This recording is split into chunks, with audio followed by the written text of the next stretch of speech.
The new farmer with animal eye focus by Sony just blew my mind. It is surely going to be the future of wildlife photography.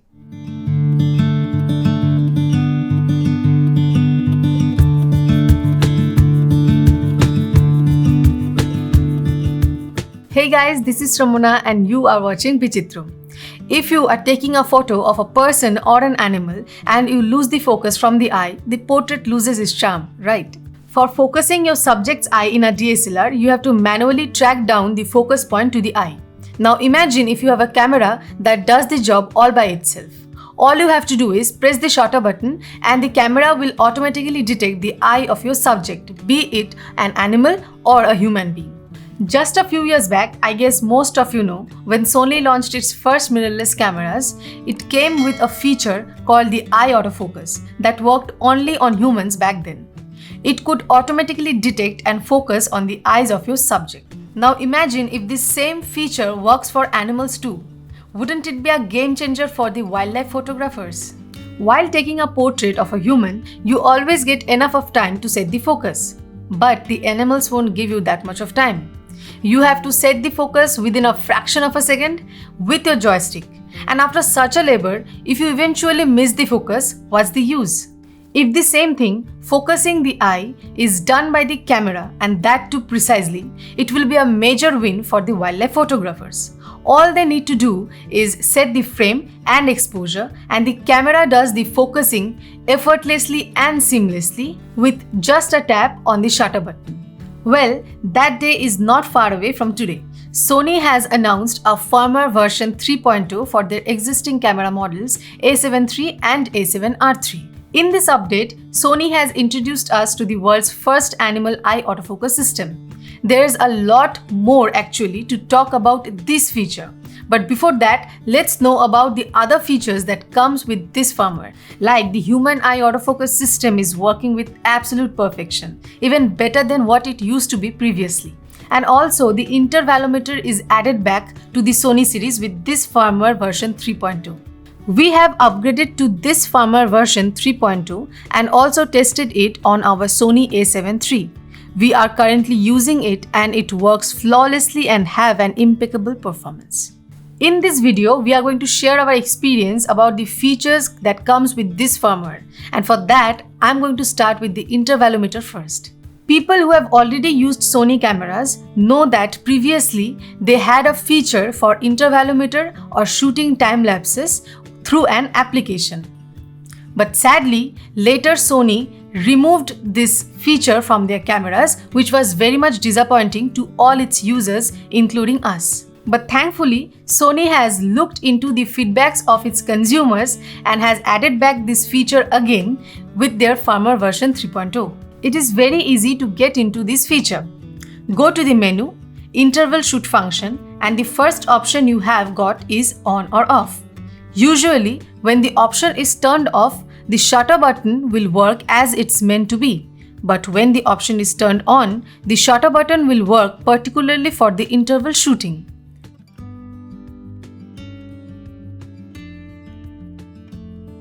The next option is shooting start time. Here, you can set the time for the camera to start shooting after the shutter button is pressed, whether it's after 2 seconds or 3 seconds or more. Now, this feature is quite important because whenever you are pressing the shutter button, the camera will experience a slight shake. But when you turn this feature on, your camera will start shooting slightly after the shutter button is pressed. Thus, the camera shake will not affect while shooting time-lapse. The third option is shooting interval, which will let you set the time or gap between the shots. And then, the number of shots. You can go up to 9,999 and then it gives you a little readout down below based on the interval and the number of shots you are asking for. How long you will be waiting for this time-lapse to finish. Then it has got exposure tracking. You will get options of mid, high and low. So if you are not shooting fully in manual, you can adjust accordingly. But I will suggest you to keep it low since it will make the exposure shifting way smoother. And then on the next page, you will come across silent shooting. So you can use the electronic shutter instead of wearing out the mechanical shutter for super long time lapse. And the last option you get is shoot interval priority. When you are shooting in one of the semi-auto modes and you end up with a longer shutter speed, you can decide whether the shutter speed takes over the priority or it sticks to the interval that you have set. Take an example. In aperture priority mode, as the ambience gets darker, your shutter speed increases. If you set your interval for 3 seconds with the interval priority turned on, it will not go for longer exposure than 3 seconds. Now if you leave that off, it will allow you to go as long as possible, which is 30 seconds. That again brings us to another limitation of this mode, which is that you cannot shoot more than 30 seconds. As a basic system, it is good since it only gives you still images. For video, you have to use your S and Q on the dial, which again comes with two drawbacks. First, you are then limited to slower shutter speed of just a second, which is very limiting for any kind of low light astrophotography. And the next limitation is we get maximum resolution of 1080 pixel for S and Q. The next big improvement that comes with this firmware is real-time human eye autofocus system. Now you must be thinking that Sony already had real-time human eye autofocus system. Actually, this is the improved version of the existing focusing system. With this, you are going to get 3 major improvements. 1. It does a way better job at tracking the eye even when your subject is looking down and coming back up, or is partially blocked in the frame, or the eye is obscured by hair, turning sideways or backlit. Secondly, it's going to track the eye and get its focus locked way faster. Lastly, you no longer need to assign a custom button to activate the eye autofocus. If you have turned it on in the menu system, it will activate with a simple half press of the shutter button. Now let's come to the most interesting feature that comes with this firmware, the animal eye autofocus system. What Sony has done is it has taken this same human eye autofocus system and has applied it to the animals. Right now, Sony says that it will work only on dogs and cats. So there's a whole lot of machine learning that has happened. Just think, there is such a wide variety of them. Different fur coats, colors and lashes. Sometimes eyes are obscured by furs, eyes of different shapes and sizes. But the AI-driven enhanced eye detection system by Sony is so efficient, it just blew our minds off. To test the animal eye autofocus, we have chosen Coco, a white Spitz, and Alex, a black Labrador.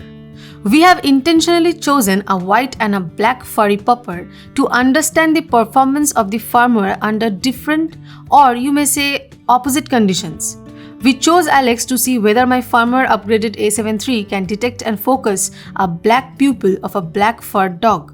So let's see what we get.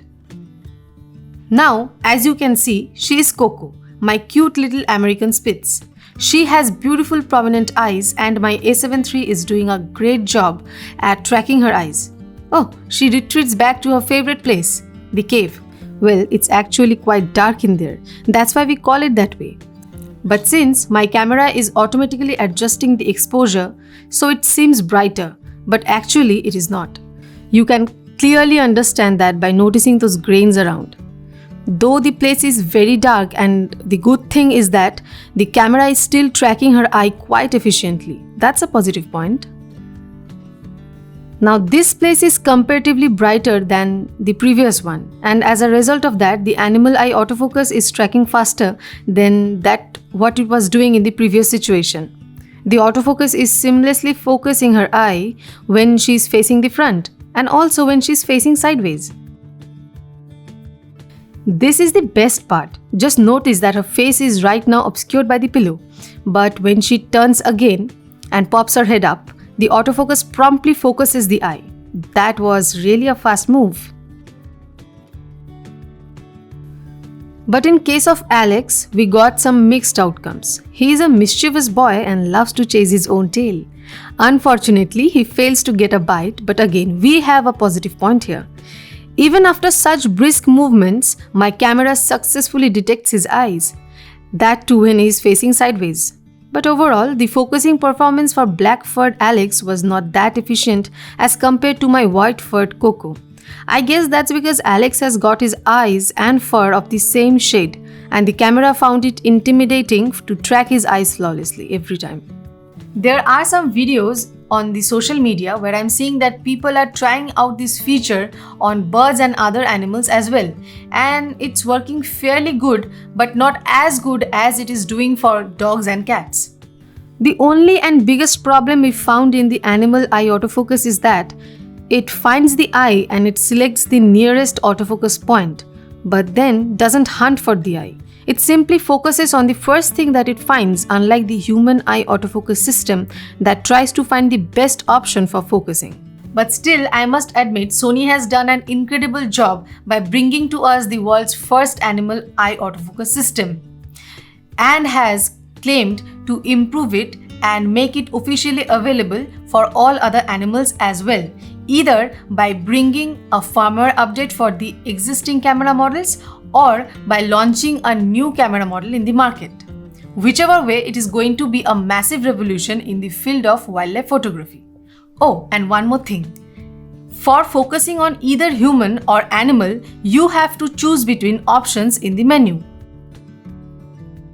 As I previously said, you don't have to assign any button for focusing the eyes. Half pressing the shutter button can do the job now for both animals and humans. And previously, the button that was assigned only for focusing the human eye, now you can assign it as a subject switcher between a human or an animal. So overall, it's a very useful firmware update. And anybody will agree that it's always good to see one's cameras updated with additional benefits and extra features, that too without having to pay for it. Write us down about your opinions on any of these three features, and also we have provided the link to this firmware for Sony a7 III and a7R III in case you want to get them updated. And if you want us to share the procedure of how to upgrade to this firmware, let us know in the comment box below and we will surely upload a tutorial on that. Thanks for watching.